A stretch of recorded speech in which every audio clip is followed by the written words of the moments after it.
আমির হামজাকে ওয়াহাশী নামক জানোয়ার আমির হামজাকে হত্যা করেছেন। ভিতর থেকে কলিজাটা বের করেছেন। কলিজাটা বের করে হিন্দা আবু জেহেলের স্ত্রীকে দিলেন। আবু জেহেলের স্ত্রী সিবি সিবি খাচ্ছে আমির হামজার কলিজা। আমির হামজার নাক কাটা হলো, কান কাটা হলো, চোখ তুলে ফেলা হলো। এই কানকে টুকরা টুকরা করে তসবির দানার মতো বানিয়ে দেওয়া হলো, হিন্দার গলায় পরিয়ে দেওয়া হলো। আমার নবীর কাছে খবর গেল, নবীজি পাথরের আঘাতে দাঁত জড়ালেন, মাথা ফাটলেন, তার চাইতে বেশি ব্যথা পেলেন চাচারের কথা শুনে। চাচা আমির হামজাকে কান কাটা হলো, নাক কাটা হলো, চোখ তুলে ফেলা হলো, কলিজা চিবিয়ে চিবিয়ে খাওয়া হচ্ছে। এই কাজগুলো শুনে আমার নবী বেশি ব্যথিত হলেন। আমার নবী যখন জানাজার লাশ সামনে আনলেন, আমার চাচা আমির হামজা কই চিনা যাচ্ছে না, কারণ চেহারা কেটে ফেলেছে, চোখ তুলে ফেলেছে, নাক কেটে ফেলেছে, অঝর নয়নে কাঁদতেছেন। নবী বলেন আমার চাচার কোনো অপরাধ নয়, একমাত্র আমি নবীর পক্ষে কথা বলার কারণে আজকে আমার চাচার এই দশা হয়ে গেল। আবার বন্ধুগণ, শেষ পর্যন্ত উহুদের ময়দান শেষ হলো। ৮ম হিজরিতে যখন ইসলামের বিজয় হলো, ইদা জাআ নাসরুল্লাহি ওয়াল ফাতহু ওয়া রাআইতান নাসা ইয়াদখুলুনা ফি দীনিল্লাহি আফওয়াজা ফাসাব্বিহ বিহামদি রাব্বিকা ওয়াস্তাগফিরহু ইন্নাহু কানা তাওয়াবা। ইসলামের বিজয় যখন হলো, দলে দলে কাফেররা যখন মুসলমান হতে লাগলো, এমন সময় কিছু কাফেররা বলল, কিছু মুসলমানরা গিয়ে আমির হামজার হত্যাকারী ওয়াহাশীকে বললে, তুমি কলমা পড়ে মুসলমান হয়ে যাও, আল্লাহ তোমাকে ক্ষমা করে দিবে। তিনি নবীজির কাছে গিয়ে বললেন, ইয়া রাসূলুল্লাহ, আপনি বলেছেন কালমা পড়লে সব গুনাহ ক্ষমা হয়ে যায়। আল ইসলাম ইয়াহদিমু মা কানা ক্বাবলাহু, কালিমা পড়লে গুনাহ ক্ষমা হয়ে যায়। হুজুর আমার গুনাহ কি ক্ষমা হবে? অবশ্যই ক্ষমা হবে হুজুর। আবার গুনাহ যে ক্ষমা হবে আল্লাহকে বলেন, আল্লাহকে জানিয়ে দিতে বলেন, কোরআন শরীফের একটা আয়াত নাজিল করতে বলেন, আল্লাহ সাথে আমার গুনাহ ক্ষমা করে দিয়েছে এই কথা জানিয়ে দেন। আল্লাহ রাব্বুল আলামিন কোরআন শরীফের আয়াত নাজিল করেন, ওয়াল্লাযীনা লা ইয়াদউনা মা'আল্লাহি ইলাহান آخر ولا يقتلون النفس التي حرم الله إلا بالحق ولا يزنون جرم الله أكبر। আল্লাহ রাব্বুল আলামিন বলেন, যারা শিরিক করে না, মানুষ হত্যা করে না, জিনা করে না, চুরি করে না, আল্লাহ তাদেরকে ক্ষমা করে দিবেন। ওয়াহাশী বলল, ওয়াহাশী আমির হামজার হত্যাকারী বলেন, আমি তো শিরিক করেছি, চুরিও করেছি, সব গুনাহ তো আমি করেছি, মনে হয় আল্লাহ আমাকে ক্ষমা করবে না। নবীজি আপনি আল্লাহকে বলেন, আমার মতো পাপীকে আল্লাহ ক্ষমা করবে কিনা। একটা আয়াত নাজিল করতে বলেন। আল্লাহ রাব্বুল আলামিনকে নবী বলার পর আল্লাহ নাজিল করলেন, ইন্নাল্লাহা লা ইয়াগফিরু আন ইউশরাকা বিহি ওয়া ইয়াগফিরু মা দুনা যালিকা লিমান ইয়াশা ওয়া মান ইউশরিক বিল্লাহি ফাকাদ দাল্লা দালালাম বাঈদা। জোরে বলুন আল্লাহু আকবার। ومن يشرك بالله فقد افترى إثما عظيما ومن يشرك بالله فقد حرم الله عليهم الجنة ومأواه النار وما للظالمين من أنصار جرم الله أكبر। আল্লাহ রাব্বুল আলামিন যত গুনাহ আছেন সব গুনাহ ক্ষমা করবে, একটা গুনাহ ক্ষমা করবে না, সেই গুনার নাম হলো শিরিক। শিরিক যারা করে তাদের কোনো গুনাহ ক্ষমা হবে না। শিরিক হলো আল্লাহ ছাড়া অন্যজনের সামনে মাথা নিচু করা। আমার বন্ধুগণ, হিন্দুরা শিরিক করে, হিন্দুরা মায়ের সামনে মাথা নিচু করে, আগলাবা মা মূর্তির সামনে মাথা নিচু করে, লক্ষ্মী মা, সরস্বতী মা, কত মায়ের সামনে হিন্দুরা মাথা নিচু করে। আর বাংলাদেশের মুসলমানরা মাথা নিচু করে বাবার সামনে, আগলা বাবা, পাগলা বাবা, পীর বাবা, মাজারের সামনে মাথা নিচু করে, ঠিক কিনা বিশ্ব মুফাসসির আল্লামা সাঈদী শাহ হুজুর রাহমাতুল্লাহ আলাইহি তিনি যখন সংসদ ভবনে গেলেন, তিনি বললেন, মাননীয় স্পিকার, এই সংসদ ভবনে কোনো এমপিরা আপনার সামনে মাথা নিচু করতে পারবে না, আল্লাহ ছাড়া কারো সামনে মাথা নিচু করা যাবে না। আমি মহান সংসদ ভবনে আইন দিচ্ছি, এই সংসদ ভবনের গেটটা ভাঙতে হবে, কারণ গেটটা নিচু, এমপিরা মাথা নিচু করে ঢুকে শিরিক করা যাবে না, গেটটা ভাঙতে হবে। স্পিকার মিস্টার হুমায়ুন রশিদ ছিলেন, তিনি বললেন, আমি চেষ্টা করতেছি, আপনার কথাকে আমি শিরোধার্য মেনে নিচ্ছি। 2 মাস পরে সেটাকে ভেঙে ফেলা হলো। এখন সংসদ ভবনের গেট আর নিচু নাই। এই সংসদ ভবন থেকে শিরিক দূর করে শিরিক মুক্ত করলেন আল্লামা সাঈদী। আল্লাহু আকবার। আল্লামা সাঈদী তুমি মরনি, শহীদ হয়েছ তুমি এটাই জানি। ঠিক না? কারাগারে ছিলে তুমি 13টি বছর, বাতিল কেঁপেছে তোমায় দেখে থরথর। ঠিক না? তুমি যে ছিলে মুদের নয়নমণি, শহীদ হয়েছ তুমি এটাই জানি। আল্লামা সাঈদী তুমি মরনি, শহীদ হয়েছ তুমি এটাই জানি। ঠিক না? আল্লামা সাঈদী সাহেব শহীদ হয়েছেন। ওনার শাহাদতের রুহের মধ্যে প্রতিদিন ফ্লেক্সি লুডে সওয়াব যাচ্ছে শিরিকের বিরুদ্ধে জিহাদ করার কারণে। ঠিক কিনা? আমরা পুরা বাংলাদেশকে শিরিক মুক্ত করতে চাই কি চাই না? বাংলাদেশকে যদি শিরিক মুক্ত চান, আল্লামা সাঈদীর উত্তরসূরি বেশি বেশি করে 300 এমপি মনোনীত করুন। বাংলাদেশের সব এমপি যদি আল্লামা সাঈদীর দলের হয়, আল্লাহর কসম সংসদ ভবনটা কোরআনী ভবন হয়ে যাবে। বাংলাদেশের আমরা প্রথমে শুনেছিলাম সোনার বাংলা। কি বাংলা? দেশ স্বাধীন হওয়ার পরে সোনার বাংলা শুনেছিলাম। সোনার বাংলা শোনা দিতে পারে নাই। সেদিন বাংলাদেশের স্থপতি বঙ্গবন্ধু বলেছিলেন, মানুষ পায় সোনার কোণে, আমি পাই চুরের কোণি। সামনে পিছনে ডানে বামে সব সুর, 750 কোটি কম্বল, আমারটা গেল কই। ঠিক কিনা? কিছুদিন পরে আসলো রূপার বাংলা। রূপার বাংলা কিন্তু রূপা দিতে পারে নাই। কিছুদিন পরে আসলো আধুনিক বাংলা, মুক্তি দিতে পারে নাই। এরপরে আসলো ডিজিটাল বাংলা। ডিজিটাল বাংলা মানে চোরের বাংলা। ঠিক কিনা? ডিজিটাল বাংলা মানে ডাকাতের বাংলা। ঠিক কিনা? ডিজিটাল বাংলা মানে ব্যাংক লুট করার বাংলা। ডিজিটাল বাংলা মানে শেয়ার বাজার শেষ করার বাংলা। ডিজিটাল বাংলা মানে আলেম ওলামাদেরকে মামলা দেওয়ার বাংলা। সর্বশেষ আসলো স্মার্ট বাংলা। কি বাংলা? স্মার্ট বাংলা মানে হলো আল্লামা সাঈদীকে শহীদ করার বাংলা। স্মার্ট বাংলা মানে বাংলাদেশে কোরআনের পাখির জানাজা পড়তে না দেওয়ার বাংলা। ঠিক কিনা? যারা বাংলার জমিনে কোরআনের পাখির জানাজা পড়তে দেয় না, তাদের জানাজা বাংলার জমিনে হবে না। ঠিক কিনা? ওই জালেম মারা গেলে জানাজা হবে?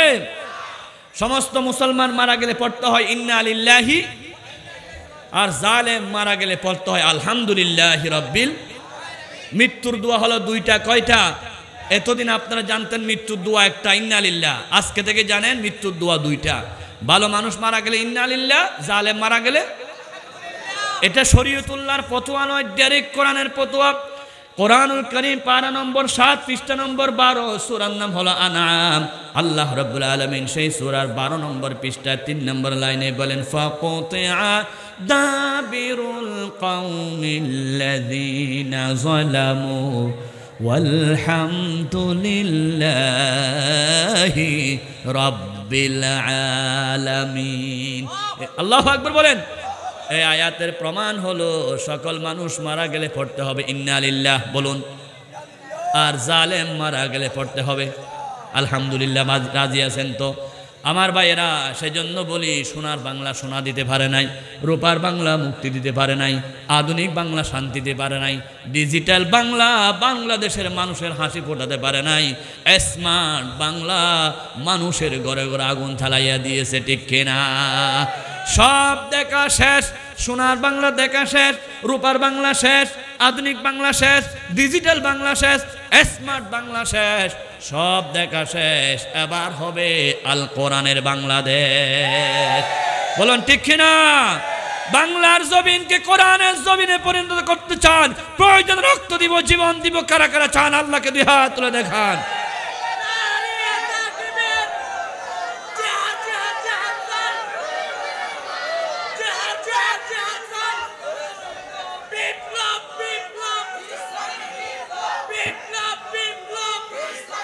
অশোক না যত বাঁধা যত জোরে সাইক্লোন, অশোক না যত বাঁধা যত জোরে সাইক্লোন, রাসূলের পথে মোরা চলবই চলবই চলবই, এ জীবন বাজি রেখে দিনের নিশানে মোরা বাংলার আকাশে উড়াবই। ঠিক না?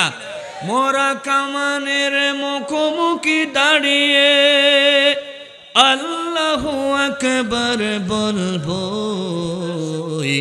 অশোক না যত বাঁধা যত জোরে সাইক্লোন, রাসূলের পথে মোরা চলবই চলবই চলবই, এ জীবন বাজি রেখে দিনের নিশান মোরা বাংলার আকাশে উড়াবই। ইনশাআল্লাহ বলেন ইনশাআল্লাহ। তাহলে আমরা সবাই সোনার বাংলা দেখেছি, রূপার বাংলা দেখেছি, আধুনিক বাংলা দেখেছি, ডিজিটাল দেখেছি, স্মার্ট দেখেছি, সব দেখা শেষ। এবার হবে আল কোরআনের বাংলাদেশ। সেজন্য সবাইকে ওয়াদা করতে হবে, মেম্বার, চেয়ারম্যান, এমপি, মন্ত্রী যারা বেনামাজি, কোরআন বিরোধী, একজনকে আমরা ভোট দেব না। ঠিক কিনা? বেনামাজিকে ভোট দিব নাকি? দেব? আর টান্ডারবাজকে ভোট দেওয়া চলবে না, সানাবাজকে ভোট দেওয়া চলবে না, সন্ত্রাসীদেরকে আমরা নেতা দেখতে চাই না। বৈশ্য মুফাসসির আল্লামা সাঈদী সাহেব বলেছিলেন, যেই দলে নারায়ে তাকবীর নাই সেই দল করা মুসলমানদের জন্য জায়েজ না। ঠিক না? যেই দলে নারায়ে তাকবীর নাই সেই দল করা মুসলমানদের জন্য জায়েজ নাই, হারাম। এমন দল আমরা করব না যেই দলে কোরআন নাই, হাদিস নাই, আল্লাহর নাম নাই। ঠিক কিনা? সবাই বলুন, কোরআন আছে যেই দলে, কোরআন নাই যেই দলে। বাকিরা মনে হয় অন্য দলে আছেন, চিৎকার দিয়ে বলুন, কোরআন আছে যেই দলে, কোরআন নাই যেই দলে, হাদিস আছে যেই দলে, হাদিস নাই যেই দলে। রাজি আছেন তো ইনশাআল্লাহ? আমার বন্ধুগণ, উহুদের মাঠে যে কথা দিয়ে আমি শেষ পর্যায়ে চলে যাচ্ছি, উহুদের মাঠে রাসূলুল্লাহ সাল্লাল্লাহু আলাইহি ওয়াসাল্লামের চাচাকে হত্যাকারীর নাম ছিল ওয়াহাশী। ওয়াহাশী নবীর কাছে ক্ষমা চাইতে আসলেন। নবী বললেন, তোমাকে আল্লাহ ক্ষমা করে দিবেন। ওয়াহাশী বলল, হুজুর আমি এমন গুনাহ করেছি, মনে হয় ক্ষমা হবে না। তখন আল্লাহ নবী বলেন, তুমি আল্লাহর কাছে ক্ষমা চাও, আল্লাহ ক্ষমা করে দিবেন। ওয়াহাশী বললেন, আমার জন্য একটা আয়াত নাজিল করতে বলেন।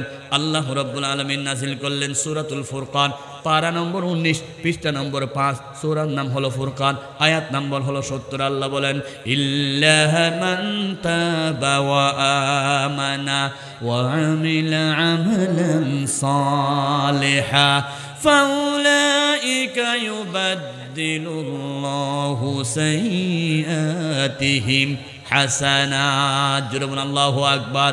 কোন বান্দা যদি আল্লাহর কাছে তাওবা করে, তাওবার মতো তওবা করে, আল্লাহ ইউবাদদিলু মুজারার সিগা ব্যবহার করেছেন। মুজারা মানে প্রেজেন্ট, ফিউচার, হাল এবং ইস্তিকবাল। বান্দা যদি তওবা করে, আল্লাহ পরিবর্তন করে দিবে। বাবে তফিলের খাসিয়ত চলবে মা খাস। বাবে তফিলের একটা খাসিয়ত হচ্ছে মূল জিনিসটা চলে যায়। গুনাহ করেছিল, গুনাহ চলে যাবে। আমার আল্লাহ সকল গুনাহকে সওয়াব দিয়ে পরিবর্তন করে দিবে। আল্লাহু আকবার। ওয়াহাশী বলেন, হুজুর আমার এখনো বিশ্বাস হয় না। আল্লাহকে বলেন একটা চূড়ান্ত আয়াত নাজিল করতে। আল্লাহ রাব্বুল আলামিন চূড়ান্ত আয়াত নাজিল করলেন। কোরআন কারীম পারা নম্বর 24, পৃষ্ঠা নম্বর হলো 3, সূরার নাম হলো জুমার।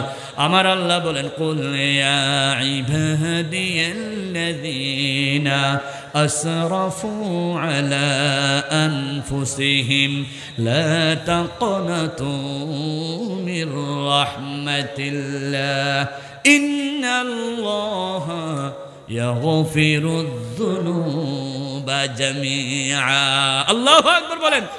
আল্লাহ রাব্বুল আলামিন বলেন, নবী আপনি বলে দেন ওগো আমার বান্দারা যত গুনাহ করেছো আল্লাহর কাছে যদি তওবার মতো তওবা করো, হতাশ হইও না, নিরাশ হইও না, আল্লাহ রহমত থেকে তোমরা দূরে সরে যেও না। বান্দা যদি তওবা করে আমার আল্লাহ সব গুনাহ ক্ষমা করে দিবে। আল্লাহু আকবার। সুতরাং সকল ভাইদের প্রতি অনুরোধ, জীবনে কত ভুল করেছি, অন্যায় করেছি, কতজনকে ঠকিয়েছি, পরের হক যেগুলো নষ্ট করেছি সেগুলো আদায় করব। আল্লাহর হক নষ্ট করার কারণে তওবা করব, লজ্জিত হব। আন-নাদামাতু আল-ইতরাফু আত-তারকু আল-জাযাম বিল আযাম, এই 5টি শর্ত মেনে মনের মতো তওবা করব আল্লাহর দরবারে। আল্লাহ আমাদের উপর খুশি হয়ে যাবে। আল্লাহ রাব্বুল আলামিন বলেন আত-তাইবুনাল আবিদুনাল হামিদুন। মুমিনদের 1 নম্বর চরিত্র হলো মুমিনরা ভুল করে তওবা করে। মুমিনদের 2 নম্বর চরিত্র হলো মুমিনরা সব সময় আল্লাহর ইবাদত করে। মুমিনরা কোনোদিন ব্যক্তি পূজা করে না, মুমিনরা কোনোদিন মানুষ পূজা করে না, মুমিনরা আল্লাহর আইন বাস্তবায়ন করে। এটা হলো মুমিনদের 2 নম্বর বৈশিষ্ট্য। বাংলাদেশে একটা দল আছে, সবাই জানে সেই দলের নাম, সেই দলের ম্যানিফেস্টোতে আছে সার্বভৌম ক্ষমতার মালিক আল্লাহকে। বলেন ক্ষমতার মালিককে? কিন্তু বাংলাদেশের সংবিধানে লেখা আছে ক্ষমতার মালিক জনগণ। নাউজুবিল্লাহ বলেন। আমার বন্ধুগণ, সেই দল যখন ম্যানিফেস্টোতে ক্ষমতার মালিক আল্লাহ লিখেছে, এই জালেম সরকার 5ই আগস্টের দিন বিদায়ের আগে 1 আগস্টের দিন সেই দলকে নিবন্ধন বাতিল করেছেন। জোরে বলো নাউজুবিল্লাহ। নিবন্ধন বাতিল করার, ওই দল কোনো চুরি করে না, ডাকাতি করে নাই, ওই দলের মধ্যে ম্যানিফেস্টোতে লেখা আছে সার্বভৌম ক্ষমতার মালিক আল্লাহ। আল্লাহু আকবার। দলটির নাম তো আপনারা অনেকে জানেন, কি নাম? বাংলাদেশ জামাত ইসলামী। ওনাদের নিবন্ধন বাতিল করেছে শুধুমাত্র সার্বভৌম ক্ষমতার মালিক আল্লাহর নাম লেখার কারণে, ঠিক কিনা? ওনারা বলেছেন নিবন্ধন বাতিল হয়ে যাক, জীবন বাতিল হয়ে যাক, আল্লাহ ছাড়া ক্ষমতার মালিক কেউ নয়, ঠিক কিনা? কুলিল্লাহুম্মা মালিকাল মুলকি তুতিল মুলকা মান তাশা। নদীর কুল ভেঙে ওই কুল গড়া, এই তো নদীর খেলা। সকাল বেলার দনি রে তুই ফকির সন্ধ্যাবেলা। সুতরাং যে দলকে নিবন্ধন বাতিল করলো সার্বভৌম ক্ষমতার মালিক আল্লাহ বলার কারণে, আল্লাহ রাব্বুল আলামিন আজকে সেই দলকে বিজয়ী করে দিচ্ছেন। যেখানে যান সেখানে সব সময় বিজয়। আমাদের নেতা আল্লামা শাহজাহান চৌধুরী সাহেব যেখানে যান মানুষ কলিজা ভরে ভালোবাসতেছে, ঠিক কিনা? মোহাব্বত করতেছে। দলীয় কারণ নয়, একমাত্র কারণ তারা কোরআন ছাড়া কাজ করে না। তারা ম্যানিফেস্টো লেখা আছে সার্বভৌম ক্ষমতার মালিক একমাত্র কে? ইন্নাল্লাহা আলা কুল্লি শাইইন কাদির। আল্লাহু আকবার। ক্ষমতার মালিক আল্লাহ নাকি জনগণ? সবাই বলুন। মুমিনদের 2 নম্বর চরিত্র হচ্ছে আল আবিদুন। মুমিনরা একমাত্র আল্লাহর ইবাদত করে, আর কারো ইবাদত করে না। মুমিনদের 3 নম্বর চরিত্র হলো আল হামিদুন। সব সময় আল্লাহর প্রশংসা করে। কার প্রশংসা? সকালে কার, বিকালে কার? এমন একটা সময় ছিল সকালও বঙ্গবন্ধুর প্রশংসা, বিকালও বঙ্গবন্ধুর প্রশংসা। বিদেশ থেকে মানুষ আসছে, বাহির থেকে। এয়ারপোর্টে নামার পর তোমাদের এয়ারপোর্টের নাম কি? বলে বঙ্গবন্ধু এয়ারপোর্ট। রাস্তা দিয়ে যাচ্ছে, এ রাস্তার নাম কি? বলে বঙ্গবন্ধু সড়ক। যেতে যেতে কিছু দূর যাওয়ার পর স্টেডিয়াম দেখলেন, এটার নাম কি? বলে বঙ্গবন্ধু স্টেডিয়াম। এখানে কি চলতেছে? বলে বঙ্গবন্ধু টুর্নামেন্ট। আমি একটু ঢুকে দেখি খেলার হার জিত। এক পর্যায়ে যারা হেরে গেছেন তারা পাথর মারামারি শুরু করেছেন। ওই বিদেশির গায়ে পাথর পড়লো, বিদেশিকে হাসপাতাল নিয়ে যাওয়া হলো। হাসপাতালের নাম কি? বলে বঙ্গবন্ধু হাসপাতাল। বিদেশি বলতেছেন আমাকে নিয়ে যাও, আমি যাতে আর বঙ্গবন্ধু কবরস্থানে না যায়। আল্লাহু আকবার। সবগুলো হচ্ছে একজনের নামে, আল হামিদুন। ভাইজান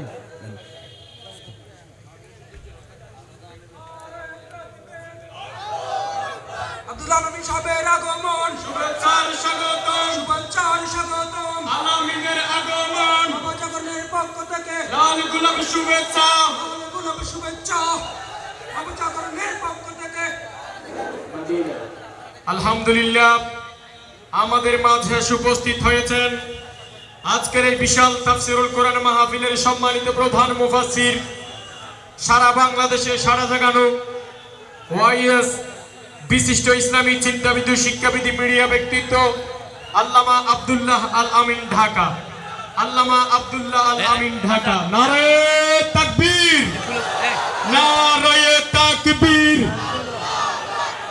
আল আমিনের আগমন সাতকানিয়ার পক্ষ থেকে, ছড়ার কুলের পক্ষ থেকে নারে তাকবীর, আল্লাহু আকবার। আল আমিন হুজুরের আগমন ছড়ার কুলের পক্ষ থেকে, নবজাগরণের পক্ষ থেকে সকলে বলি মারহাবা।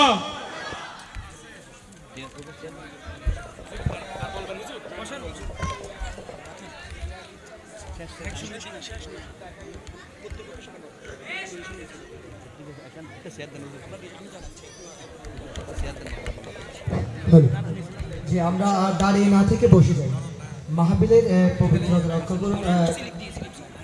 আমরা দাঁড়িয়ে না থেকে বসে যাই।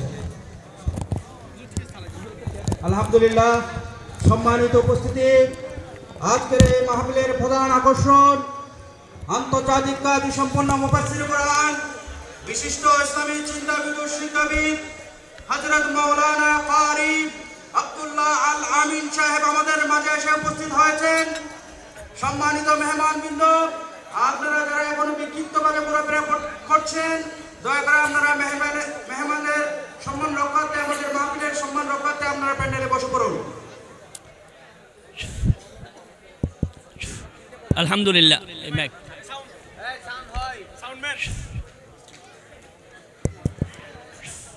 আলহামদুলিল্লাহ বলে আলহামদুলিল্লাহ। আমরা যার জন্য অপেক্ষা করতেছি, আমাদের সকলের নয়নমণি, শ্রদ্ধার পাত্র, কলিজার টুকরা, বিশ্বনন্দিত মুফাসসিরে কোরআন আল্লামা সাঈদী সাহেব হুজুরের হাতে গড়া। আমরা সাঈদী সাহেব হুজুরকে তো আর পাবো না, আল্লাহ জান্নাতের আলা মাকামে স্থান করে দিন, আমরা বলি আমিন। আমরা সাঈদী সাহেবের সুর শুনতে চাই কি চাই না?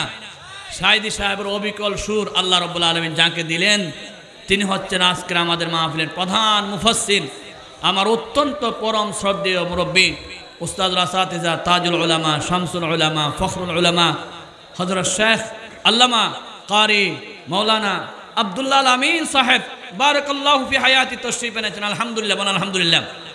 উনি অত্যন্ত বিনয়ী বক্তা হিসেবে, ওনার কাছে কোনো অহংকার নাই, উনি মানুষের সাথে খুব মিশতে পারেন। আলহামদুলিল্লাহ, অনেক বক্তার টেলিফোন নিতে অনেক কষ্ট হয়, সিরিয়াল নিতে 1 মাস অপেক্ষা করতে হয়, উনি কিন্তু সুযোগ থাকলেই আলহামদুলিল্লাহ সবার সাথে মিশে যান। এই বিনয়ী নম্রতা ওনার কাছে আছে, এটা আমি বাস্তব প্রমাণ। উনি আমাকে নিজের ছোটো ভাইয়ের মতো মনে করে। আলহামদুলিল্লাহ, আজকে ওনার আলোচনা শুনতে পারবেন। আমাদের ডানে, আমার ডানে উপস্থিত হয়েছেন আমাদের সকলের সিফা সালার মুজাহিদা আজম ফজিলাতুল শেখ, আমাদের সকলের নয়নমণি, নেতৃত্ব জগতের অহংকার, ভদ্র জগতের অলংকার, দক্ষিণ জেলার মানুষের মাটিও হৃদয় নয়নমণি জনাব আল্লামা জাফর সাদেক সাহেব। আলহামদুলিল্লাহ, আমরা দুজনকে অভিনন্দন জানাই। সবাই বলুন লিল্লাহি তাকবীর, লিল্লাহি তাকবীর। আব্দুল্লাহ আল আমিন সাহেবের আগমন, জাফর সাদেক সাহেবের আগমন, আলহামদুলিল্লাহ বলেন আলহামদুলিল্লাহ। আগামীকাল ঐতিহাসিক পেকুয়ার মাহফিলের কথা আপনাদের মনে আসে তো ইনশাআল্লাহ। 27 তারিখ পেকুয়ার জমিনে এই মাহফিলটা যিনি পরিচালনা করেন এম নিয়ামতুল্লাহ নিজামী, আমার হাতে গড়া। একসাথে আমাকে যেদিন শহীদ করে দেওয়ার জন্য নিয়ে যাওয়া হয়েছিল, মেরে ফেলার জন্য, একই গাড়িতে আমরা 3 জন ছিলাম, আমি, নিয়ামতুল্লাহ নিজামী, আরেকজন ভাই। আমাকে নিয়ামতুল্লাহ নিজামীর সামনেই আমাকে গাড়ি থেকে নামাইয়া শেষ পর্যন্ত নির্যাতন করতে করতে ডেড বডি, লাশ ফেলে গিয়েছিল সাগরের পাশে, হালিশহর সাগরের পাশে। অনেক মামলা, নির্যাতন, অনেক কিছু হয়েছে। এই চেয়ারে দেখতেছেন আব্দুল আলামিন সাহেব, কত মামলা, কতদিন কারাগারে বন্দী ছিল। আপনারা মনে করবেন না আমরা চেয়ারে এমনি বসতেছি। আল্লাহ রহমত, আপনাদের দোয়া এবং নির্যাতনের পর নির্যাতন, স্বর্ণ যেমন নাকি যাচাই করা হয় খাস কাটির জন্য, আমাদেরকে সেরকম আল্লাহর পক্ষ থেকে অনেক পরীক্ষা দেওয়া হয়েছে। আল্লাহ রাব্বুল আলামিন পরীক্ষাতে কামিয়াবি হওয়ার, এখনো পর্যন্ত কোরআনে হক কথা বলার তৌফিক দিয়েছেন। আলহামদুলিল্লাহ, এই সেই 16 বছর আমরা হক কথা বলেছি, একটা দিনের জন্য বাতিলের সাথে আপোষ করি না, ঠিক কিনা? একদিনের জন্য আমাদের অনেক হুজুররা পর্যন্ত নৌকার পক্ষে ভোট চাইছে, এমন প্রমাণ আছে কি নাই? কিন্তু কিছু কিছু হুজুররা ওনাকে বলেছিল প্রধানমন্ত্রী আপনি জান্নাতি নারী, এরকম পর্যন্ত বলে নাই, এবং বলেছিল এই নৌকাকে নুহের নৌকা পর্যন্ত বলেছিল। এই সমস্ত উলামা একরামদেরকে আমি পায়ে ধরে অনুরোধ জানাই, সেগুলো ত্যাগ করেন। ওনাকে জান্নাতি সার্টিফিকেট দেওয়ার আপনার কোনো অধিকার ছিল না, দিয়েছেন। এই নৌকাকে নুহের নৌকা বলেছেন, এরকম আশেপাশে বক্তব্য দিয়ে জাতিকে বিভ্রান্ত করেছিলেন। জাতি আজকে বুঝতে পারতেছে হক আলেম কারা, সত্যিকার আলেম কারা। সত্যিকার আলেম যারা, তারা কোনোদিন বাতিলের সামনে মাথা নিচু করে না। আল্লামা সাঈদীকে কত লোভনীয় প্রস্তাব দেওয়া হয়েছিল, একটা প্রস্তাবও তিনি রাজি হন নাই। তিনি সৌদি আরবে থাকা অবস্থায় তাকে বলা হয়েছিল আপনি সৌদি আরবে থেকে যান, দেশে অশান্তি হবে। তিনি বললেন আমাদের নেতারা ওখানে আছেন, কর্মীরা সেখানে আছেন, সেখানে তাকে আমি পালিয়ে থাকতে পারি না। আমি বীরের মতো প্রয়োজনে শহীদ হয়ে যাব, সিংহের মতো 1 ঘন্টা কথা বলবো, বিড়ালের মতো 500 বছর বেঁচে থাকলে আপনার ঠিক কিনা? উনি যে কথাগুলো বলেছিলেন 100% সত্য প্রমাণিত হচ্ছে, ঠিক কিনা? উনি বলেছিলেন দিল্লি গিয়ে পড়বে, সুজা কোথায় গিয়ে পড়লো? দিল্লি গিয়ে পড়লো। উনি বলেছিলেন আমাকে শহীদ করা হলে 1 বছরের মধ্যে আমার রক্তর কারণে ওই গজবে শেষ হয়ে যাবে, ইসলামের বিজয় হয়ে যাবে ইনশাআল্লাহ। 2023 সালে ওনার শহীদ হলো, 24 সালে আল্লাহ আমাদেরকে স্বাধীন করে দিন, আলহামদুলিল্লাহ বলেন। সেজন্য আমরা সবাই অনুরোধ জানাচ্ছি, একজন উঠবেন না, মন খুলে আল্লামা সাঈদীর অবিকল সুর শোনার জন্য কারি আব্দুল আলামিন সাহেবের ওয়াজে আপনাদেরকে অনুরোধ জানাচ্ছি, ধৈর্য ধারণ করে বসেন। আমাদের নেতা জনাব জাফর সাদিক সাহেব জাদু বয়ান দিবেন ইনশাআল্লাহ, তিনি আমাদের নেতা হিসেবে বয়ান দিবেন। এবং কারি সাহেব হুজুর উনি ইনশাআল্লাহ চমৎকার তাফসির পেশ করবেন। এরপরে বাংলাদেশের আন্তর্জাতিক ব্যক্তিত্ব মুফতি কাজী ইব্রাহিম সাহেব বারাকাল্লাহু ফি হায়াতি তশরিফ আনবেন। এই মাহফিল আল্লাহ কবুল করুক। আগামী দিনের মাহফিলের জন্য সবাইকে দাওয়াত দিচ্ছি ইনশাআল্লাহ। মিজান আজহারি, ডক্টর মিজান রহমান আল আজহারির প্রথম মাহফিল হবে ইনশাআল্লাহ, বলেন ইনশাআল্লাহ। আপনাদের একটা সুখবর, সুগন্ধা থেকে একটা গাড়ি ফ্রি দেওয়া হয়েছে মনে হয়, এটা সুগন্ধাবাসী, সুগন্ধা ক্লাবের পাশ থেকে মনে হয়, কোন ক্লাবে এটা দায়িত্ব পালন করছে আলহামদুলিল্লাহ আমাদের মিনহাজ ভাই, তারা ওনাদের সাথে যোগাযোগ করে নাম দিলে ওরা এটা ফ্রিভাবে কোরআনের জন্য ওয়াকফ করবেন আলহামদুলিল্লাহ, বলে আলহামদুলিল্লাহ। ওনাদের সদস্যকে সমিতিকে আল্লাহ কবুল করুক, আজকের মাহফিল কবুল করুক। আমার আলোচনা ছিল আসর থেকে মাগরিব। আমি এতক্ষণ পর্যন্ত আমার বড় ভাই আব্দুল আলামিন সাহেবের সম্মানার্থে আপনাদেরকে মহব্বত করে আমি আছি আলহামদুলিল্লাহ। সাতকানিয়া পৌরসভা 2 নম্বর ওয়ার্ড ছড়ারকুল হইতে মরহুম মৌলানা শহীদুল্লাহ স্মৃতি সংসদ পেকুয়ার ওই মাহফিলে বাঁশ দেওয়া হবে। যিনি অর্থায়ন করেছেন আব্দুর রহিম, সম্পাদক মক্কা প্রবাসী ফোরাম। আপনাদের সবার জন্য এটা বড় নিয়ামত। সকাল মনে হয় কয়টায় সকাল 8টায় গাড়ি ছাড়বে, কিন্তু আগে নাম জমা দিতে হবে। ওনার সাথে নাম জমা দিয়ে ইনশাআল্লাহ আপনারা শরীক হয়ে যাবেন, আল্লাহ কবুল করুক, আমিন। এশার আজান হচ্ছে, আমাদের নেতা বক্তব্য দিবেন। আসসালামু আলাইকুম রহমতুল্লাহ।